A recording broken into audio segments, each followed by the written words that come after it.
Oke. Tapi kami memang saling support untuk sesuatu yang positif, insya Allah. Masya Allah. Tapi kalau sudah perkara nikah, ternyata duluan saya daripada dia. Sebelumnya kali ini saya mau membahas tentang manajemen organisasi, tapi kayaknya udah terlanjur Mas Wawan itu terlalu banyak ngomong gitu kan. Ada sesuatu yang gak penting diomongin, masalah istri diomongin, mana istrinya? Gak ada yang berani ngajak ke sini. Saya bilangin ya, istrinya cantik banget. Dan itu ternyata saya merasa istrinya tuh sia-sia gitu loh.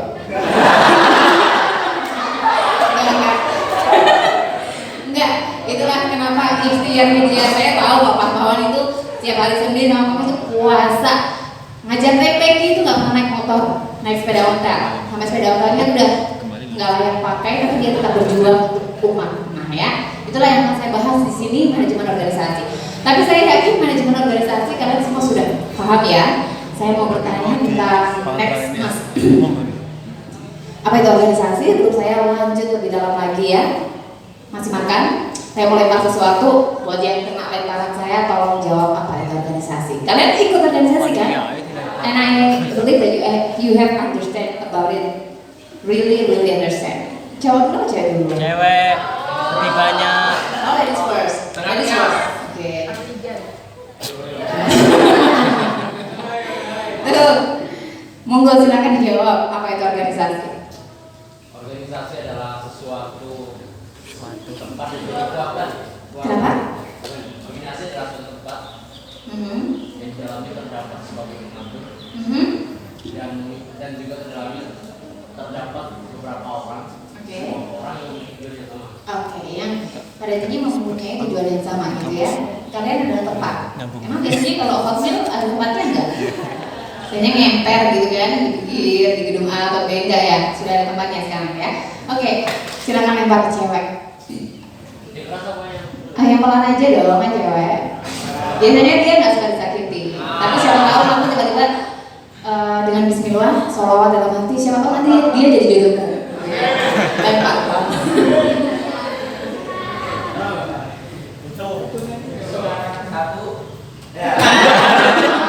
Belum siap.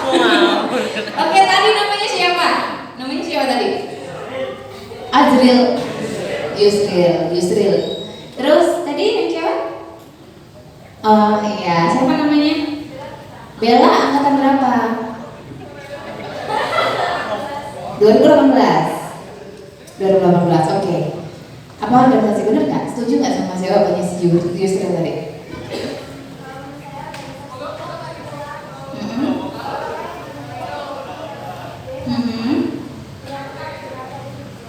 Oke, dengan tetap satu tujuan. Tujuannya cuma satu.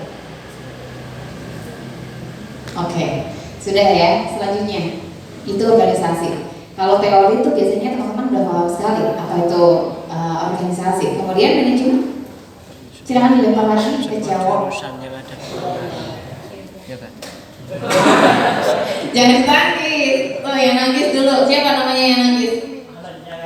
Ahmad. Oke, angkatan 18. Apa manajemen yang kamu tahu? Cara untuk mengatur suatu daerahku terhadap yang akan kita lakukan. Yang akan kita lakukan, mengatur sesuatu tentang yang akan kita lakukan untuk mencapai satu tujuan tadi. Lempar satu lagi buat cewek. Yang belakang. Oh, depan. Sabar dong, pelan-pelan. Dia kayaknya punya dendam deh. Ya kan? Oh, punya hutang sama dia. Gimana Mbak manajemen Mbak?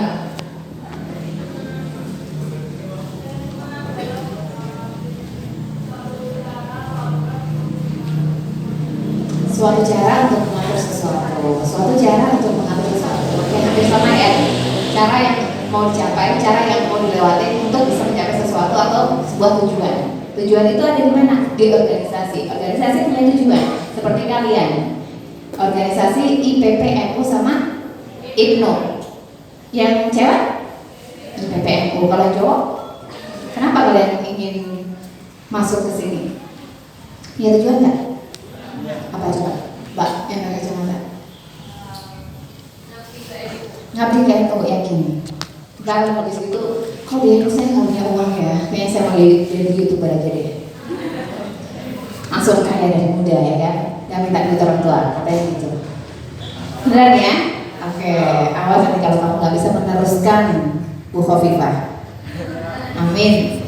Kalau yang cowok, kenapa ikut Ibnu nggak ikut yang lain? Ada itu tuh apa? Yang pakainya bintang-bintang kalau malam di di tanah di lapangan tuh. Ada itu, terus ada olahraga, ada apa namanya itu olahraga junior. Tuh pemain basket kan dalam keren banget gitu kan? Keren nggak pengen ikut itu? Karena beda tujuan. Apa maksud tujuan ngapain ikut Ibnu? Biar lu tahan dari Biasanya kalau punya tujuan yang sama terus itu orang yang mau menikah tuh jadi punya tujuan yang sama. Tapi kalian tujuannya sama kan? Pengen berumah tangga nanti kan? Nanti kalau udah lulus ya. Iya. Lanjut Mas. Oke, jadi kalau kita berbicara tentang manajemen organisasi, kalau cuma teori aja sih kayaknya semuanya bakalan paham ya.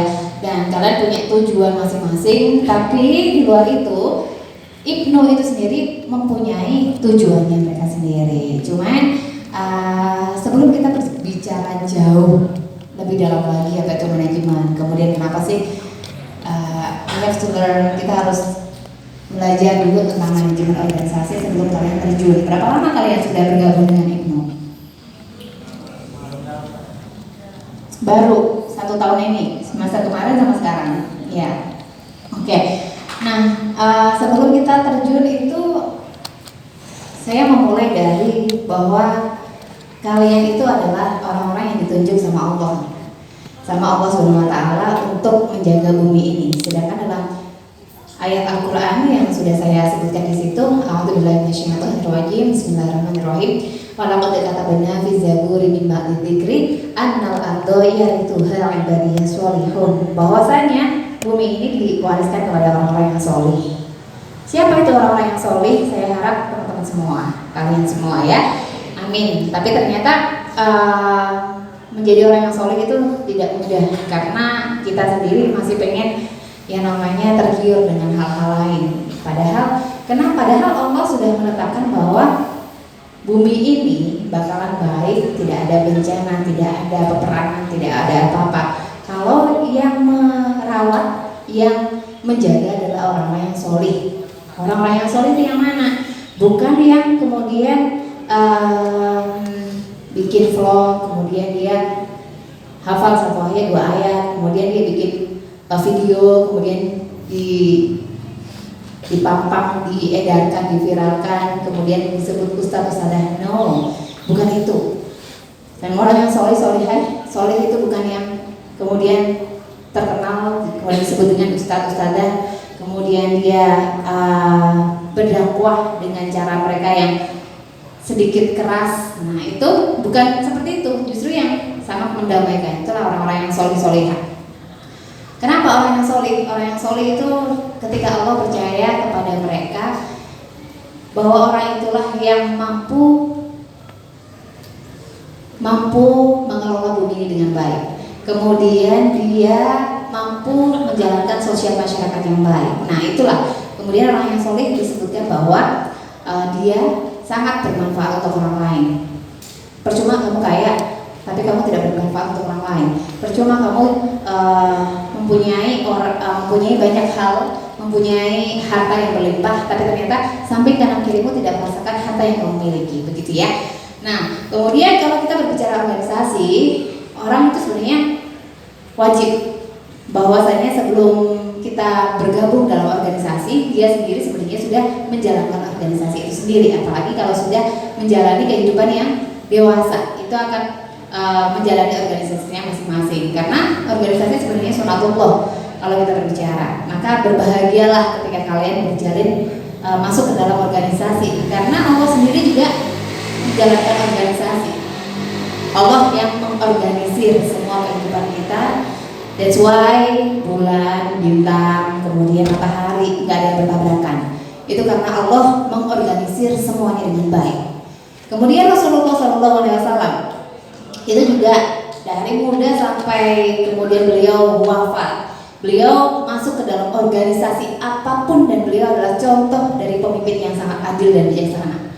Kalian udah pasti sudah pandai mempelajari itu semua ya. Kemudian ketika nanti seorang laki-laki menjadi bapak, dia akan menjalankan organisasinya juga, dan itu ada tujuan yang harus dicapai. Apa tujuannya? Misalnya dalam rumah tangga menjadi keluarga yang sakinah mawaddah warahmah. Dan itu tidak akan tercapai kalau bapaknya itu bukan orang yang soleh.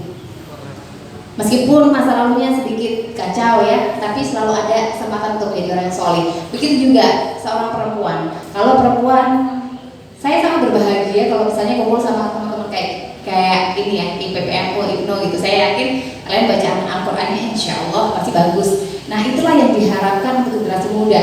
Perempuan harus bisa ngaji, harus bisa ngaji. Kenapa? Kamu akan melahirkan anak, dan anak kalau ibunya tidak terbiasa mengaji, dari mulai dia menyusui, dari mulai dia hamil, itu dia tidak akan terbiasa mengucapkan lafaz-lafaz Al-Quran, tidak terbiasa dengan ngaji. Hal kecil yang kamu lakukan ketika nanti melahirkan anak, ya kan? Kemudian menyusui, kemudian menyuapinya. Kalau kita sudah terbiasa, pasti akan memulainya dengan Bismillah. Tapi kalau perempuan yang tidak terbiasa dengan hal-hal yang tidak dekat dengan orang yang soleh dan solihah, maka itu yang ya udah makan aja, biarin anaknya gitu kan.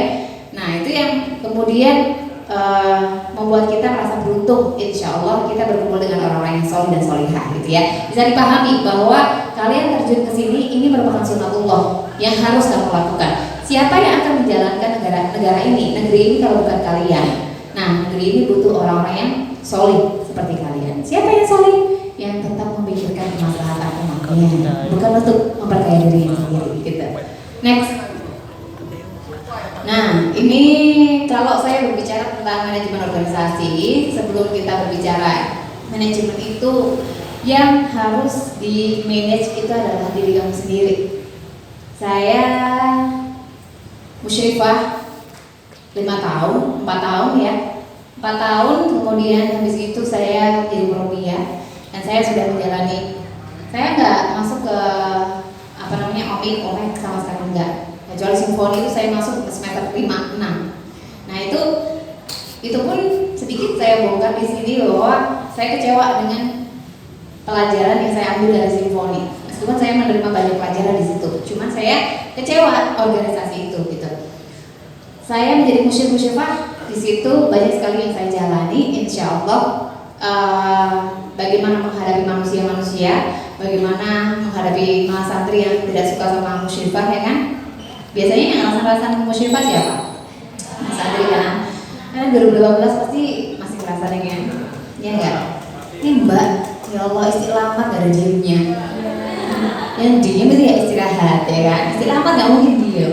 Mbak, please deh, saya tuh baru nyampe, masih bawa bungkusan nasi, belum saya makan sampai ke wes ngaji. Nah itu biasanya mahasantri suka komplain sama musyrifah. Musyrifah komplain ngerasani siapa? Ngerasani murabiyah. Nah itulah kesinambungan. Kalian ngerasani siapa? Ngerasani senior kalian ya kan? Ayo siapa yang gak kalian rasani? Siapa yang sering kalian sebut di organisasi kalian? Pasti ada. Tapi itulah apa yang kita lakukan dalam organisasi, pasti ada yang komplain. Whatever you do, good or bad, people will always have negative thing to say. Kamu mau ngelakuin baik, bakal ada yang komplain. Kamu mau bakal ngelakuin yang banyak baik gitu ya. Aduh, dari pagi kamu udah bersihin ini, bantuin teman-temanmu. Pasti dia lagi pojokan. Males banget sih sama tuh orang, gila. Dari pagi tuh caper banget sama kakak itu. Kayaknya dia suka sama kakak itu. Nah itu ada, pasti ada.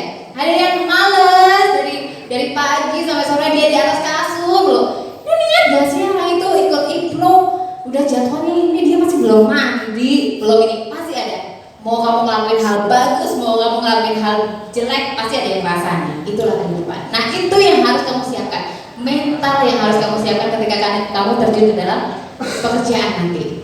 Saya setelah jadi murabiyah, kuliah, habis kuliah pertengahan saya nikah, kemudian saya diundang di Fakultas Ilmu Tarbiyah dan Keguruan. Saya tetap di sana. Dan alhamdulillah kemarin ikut PNS masuk menjadi dosen.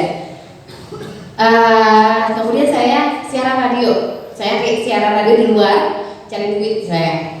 Semester 5, 6. 5678 saya cari uang, kuliah sambil siaran, sambil jadi musyrifah. Kemudian saya setelah kuliah ikut keluar dari radio yang pertama, ikut di radio yang kedua. Buat apa saya kayak gitu? Nggak tahu ya, pokoknya saya merasa bahwa saya punya passion di situ. Tapi bagaimana caranya? Saya harus bisa belajar di situ, bisa ambil. Nah, di situ saya bertemu dengan banyak sekali orang-orang yang macam-macam bentuknya. Mulai dari yang nggak pernah sholat, mulai dari orangnya kotor, mulai dari yang alim banget, mulai dari yang ada semuanya. Nah, itulah yang harus kamu siapkan. Nanti ketika bekerja, ketika saya terjun di Fakultas Ilmu Tarbiyah pun saya mendapati yang begitu. Ketika saya masih awal-awal masuk, kemudian ada yang rasa-rasa, ada yang melaporkan saya, kemudian saya dipanggil, itu pernah saya hadapi. Nah, itulah yang harus kamu siapkan dalam organisasi ini. Kamu harus mempunyai mental dan juga hati yang lapang seluas samudra, ya kan? Karena kamu bakal dirasani, bakal dipuji nggak tumbang, dipuji nggak melayang, dirasani nggak tumbang. Something that you have to do is you have to believe in yourself, dan kamu harus bertanggung jawab sama dirimu sendiri. Kalau kamu sudah merasa saya udah menjalankan semuanya, tugas saya, job saya, so I don't want to understand, so I don't want to listen another. Saya nggak mau lah dengerin yang lain. Yang penting pekerjaan saya selesai, itu saya. Tapi saya nggak bisa memaksakan kalian. Kalian pasti ada yang baper ya kan? Dirasani, ya Allah, padahal saya itu udah kerja dari pagi mbak sampai sore, sampai saya itu ninggalin ngaji saya, tapi saya masih dirasani. Ada yang kayak gitu, ada yang bodoh amat, yang penting saya udah kerjain ya kan. Mau nilai A kayak B kayak C kayak, nah itu depend on yourself sih sebenarnya. Jadi saya nggak bisa memaksakan kalian untuk menjadi seperti saya, tapi saya orangnya bodoh amat. Yang penting tugas saya adalah berangkat pagi 7:30, pulang jam 4. Pekerjaan saya kerjakan, kalau nggak ada pekerjaan saya pulang. Itu mau di belakang dirasani, Farida itu kalau ini pekerjaan, kalau nggak ada ininya, kalau waktunya pulang cepet banget. Kalau ya kali saya punya anak, ya udahlah terserah kamu mau ngomong apa, saya pulang dulu gitu. Itu saya. Tapi yang harus sebelum kamu benar-benar memahami manajemen organisasi, itu yang harus kamu pahami bahwa you have to manage your mind first. Kamu harus memanage pikiran kamu, kemudian your soul, and then your ego. Nah, ego ini yang berat ketika kamu ada di organisasi, ya kan? Kamu selalu merasa diri paling hebat, ya enggak sih? Kamu merasa saya yang paling banyak bekerja. Itu yang saya rasakan ketika saya jadi murabiyah. Ada yang merasa bahwa orang lain tuh gak banyak bekerja, padahal di sisi lain saya melihat orang itu bekerja ketika orang itu ngeliat. Paham nggak? Ada 9 murabiyah misalnya, ini saya cerita ya, 9 murabiyah, yang 4 ini ada yang kuliah, yang 5 nggak kuliah. Nah, yang 4 ini dia datang ketika yang 5 ini nggak ada misalnya, terus dia komplain, ini kemana sih yang 5? Kok kalau masuk ke kantor masih lama, padahal ketika dia kuliah kita bekerja. Nah, itulah kemudian ketika saya terjun ke dunia organisasi, saya meyakinkan diri saya bahwa orang lain pasti bekerja, bukan hanya saya. Nah, itulah yang harus sampai terangkat dari diri kalian sendiri gitu ya. Akhirnya kamu nggak akan, you have to focus to yourself gitu. Kamu harus fokus pada dirimu sendiri, nggak perlu orang lain dan nggak perlu penilaian orang lain. Allah lihat kok, nanti bakal dibayar sama Gusti Allah gitu ya. Terus kemudian manage your attitude, itu yang paling penting, karena ternyata ketika saya masuk ke dalam dunia kerja ya, di dunia radio atau di dunia pendidikan di Fakultas Ilmu Tarbiyah itu juga, orang-orang akan menggunakan kalian yang attitude-nya bagus. Kalian merasa mungkin di depan kalian orang-orang tuh baik gitu ya, tapi ternyata banyak kok yang menilai di belakang. Nah, itu karena apa? Attitude itu yang paling penting. Attitude yang harus, kalau attitude-mu bagus, insya Allah segalanya lancar ya. Terus, and then manage your spiritual, itu yang membawa kalian menuju keberuntungan. Itu adalah kedekatan kalian sama Gusti Allah. Apa niat kamu di awal? Itu yang akan membawa kelancaran dengan bimbingannya Allah. Kemudian tujuan manajemen organisasi itu yang paling penting ya, kepemimpinan. Tadi dibahas sama Mas Wawan paling. Kalau tentang kepemimpinan nggak tahu sih dia bahas apa aja. Tapi yang jelas seorang Mbak istrinya ya, iya soalnya dia baru nikah belum ada setahun kayaknya. Kalau saya sih udah 3 tahun jadi males banget ya kan. udah nggak enak lagi. Enaknya di awal aja, enggak lah ya.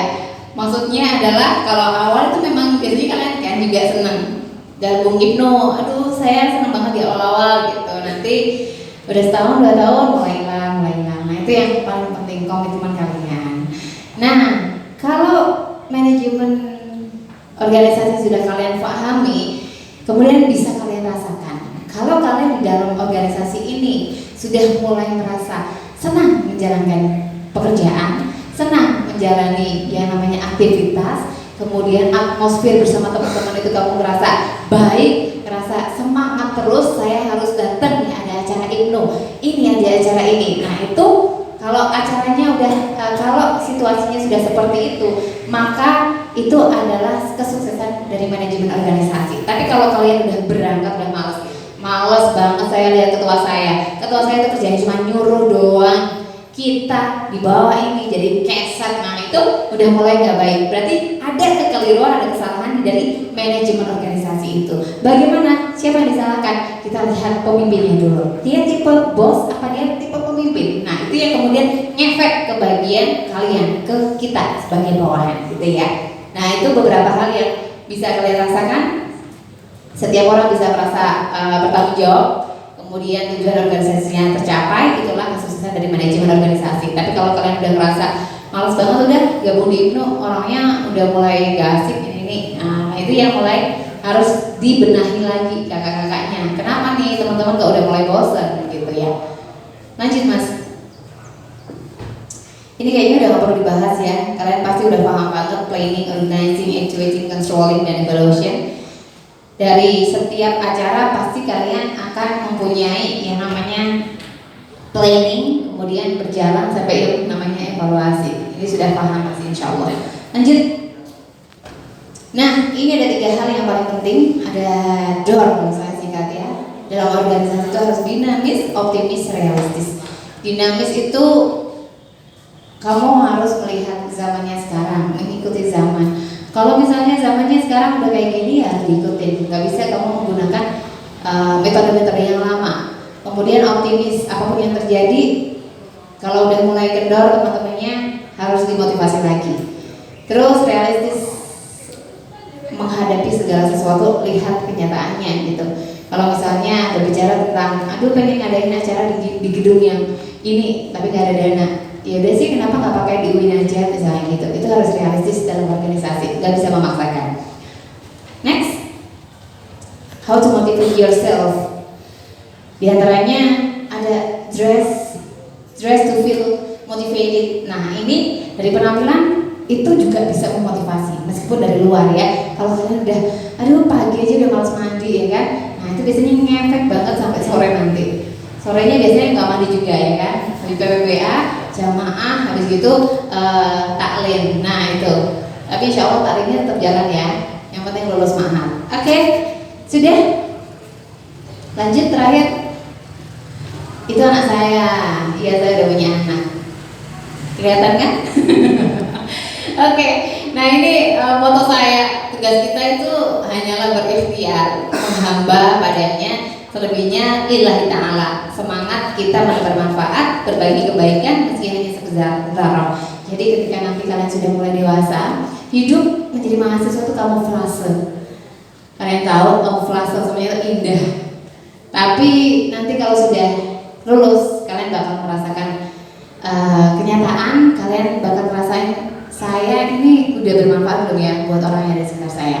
Apa saya cuma bekerja pagi, sore, sampai malam, kadang-kadang lembur, terus saya nikmatin sendiri. Kira-kira yatim yang sebelah sana sudah merasain belum? Kira-kira orang yang sebelah situ yang makannya cuma sehari sekali sudah merasain belum dari apa yang saya lakukan? Nah itu kemudian itulah kehidupan yang nyata, harus bermanfaat buat orang lain gitu. Oke, gitu ya. Selanjutnya saya mau kita diskusi aja ya. Oke, tepuk tangan yang meriah untuk Miss Anda sebagai ketua kita sore ini. Terkait dengan materi yang beliau sampaikan yakni manajemen organisasi, Tapi sebelum kita berangkat ke sana, sebelum kita mengurus organisasi, kita harus bisa memanajemen diri kita sendiri dulu.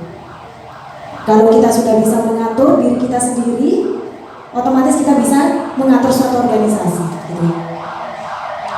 Kemudian ada 3 poin penting yang beliau sampaikan tadi, bom dalam memanajemen organisasi. Apa aja tadi? Dinamis, optimis, realistis. Dinamis, optimis, dan realistis. Oke. Agar tidak lama-lama, langsung saja kita buka diskusi ya.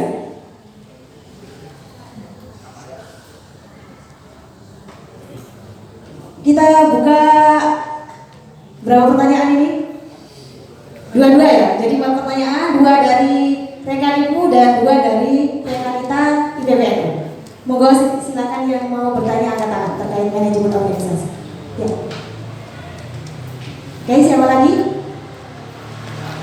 Baru 1, 2, 1 lagi ya, 2 lagi. IPNU 1, IPPN 1. Karena mungkin nanti ya teman-teman menyusun pertanyaannya, langsung saja yang tadi angkat tangan, silakan maju ke depan ya. Mas sama mbaknya yang angkat tangan tadi. Oh, lurus tak? Maju ya. Ya nanti untuk 2 pertanyaan menyusul. Karena bertanya itu butuh waktu ternyata. Iya. Mau gimana? Assalamualaikum warahmatullahi wabarakatuh. Pertanyaan saya, Sebutkan nama sama kalau dari universitas lain silakan sebutkan. perkenalkan nama saya Zainal Abidin dari Pemimpinan.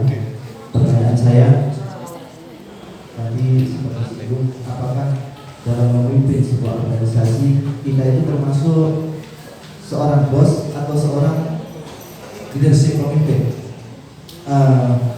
Kita tentu tidak tahu diri kita seperti apa yang sesungguhnya, karena yang merasakan adalah orang lain. Lalu di dalam introspeksi diri kita sendiri pun kadang kita juga tidak lengkap. Lalu bagaimana kita mengetahui kepemimpinan kita itu sebenarnya masuk dalam kategori bos atau sudah leadership? Lalu apabila masih dalam kategori bos, bagaimana untuk menumbuhkan sikap leadership tersebut? Terima kasih. Assalamualaikum warahmatullahi wabarakatuh. Waalaikumsalam warahmatullahi wabarakatuh. Moga dilanjut dari rekan kita ini. Silakan berdiri Mbak. Disebutkan nama sama jurusan.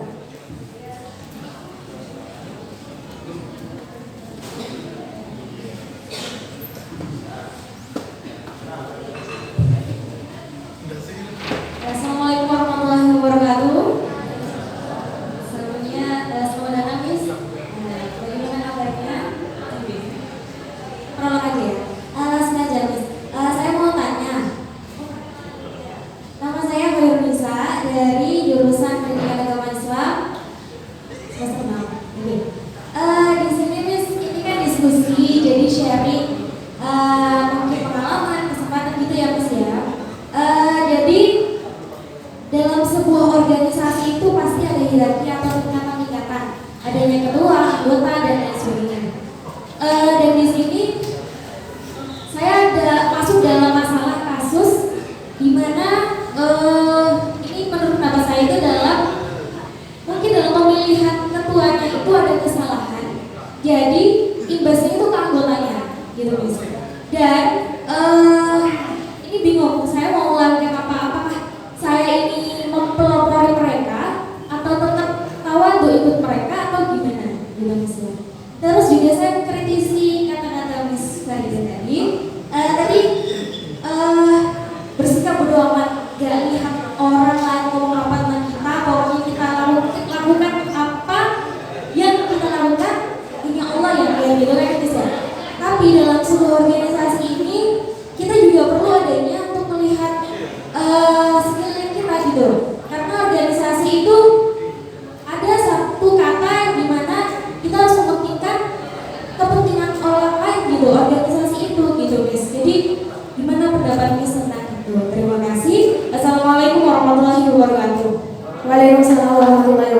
Waduh, tepuk tangan untuk dua penanya kita. Ya, jadi ada dua pertanyaan nih, Miss. Yang pertama, sebelumnya begini, jadi lakon ini tuh tidak hanya pesertanya tidak hanya Udin, ada dari Unira, ada dari UMM, sama ada dari UI. Untuk pertanyaan pertama itu tadi Missnya menyebutkan bahwasanya kita tuh harus lihat ketua kita itu bertipe bos atau bertipe pemimpin. Nah, terus kita sebagai pemimpin itu juga nggak tahu kita itu bertipe bos atau bertipe pemimpin. Nah, ketika kita itu berjiwa bos, bagaimana caranya agar kita itu berjiwa pemimpin? Itu ya tadi pertanyaannya. Nah, dan yang kedua, dan bagaimana cara kita mengetahui kita itu tipe bos atau tipe pemimpin? Oke, boleh langsung saya jawab aja ya. Ini pertanyaannya dari cowok dan cewek. Oke. Sebenarnya kalau kita mau mengetahui kita ini tipe bos atau kita tipe pemimpin, yang sebenarnya kita bisa ngerasain banget. Ngerasain sekali ketika orang itu di sekitar kita, banyak nggak sih orang yang melakukan sesuatu di sekitar kita itu tanpa kita perintah gitu. Maksudnya, terus kemudian mereka bahagia apa enggak gitu di sekitar kita. Terus kemudian mereka support apa enggak. Itu yang bisa kita rasakan, kita bisa ngerasain sendiri sih. Maksud saya, kalau tipe bos biasanya orang itu takut, bawahan kita tuh takut sama kita. Takut, they are not respect. Mereka cuma takut, mereka tuh gak respect sama kamu. Mereka tuh cuma takut, itu bos biasanya. Ya kayaknya di depan bilang iya aja sih, tapi di belakang enggak. Terus habis itu dia ada status dari pagi kerja sampai malam, nggak ada apresiasi, masih juga disuruh kerjaan. Nah, yang harus kamu lakukan, yang harus kamu tahu adalah yang harus kamu biar kamu tahu bahwa kamu tipe bos atau leader itu, coba cari beberapa orang yang percaya. Saya punya seseorang ada seseorang yang pemimpin saya, termasuk di Gaduin sih. Ketika itu beliau tipe orang diam, nggak pernah nyuruh, sama sekali nggak pernah nyuruh. Beliau nggak pernah nyuruh, nggak pernah komplain, nggak pernah nggak pernah. Tapi beliau tahu bahwa ini posisinya di sini, ini sebagai ini, Alfi sebagai ini, kayak gitu dia paham. Tapi dia nggak pernah yang namanya di depan, tolong ya kerjakan ini nggak pernah dia. Tapi kemudian ternyata usut punya usut, beliau di belakang itu dengan diamnya beliau di depan di belakang itu beliau punya yang namanya saudara dia.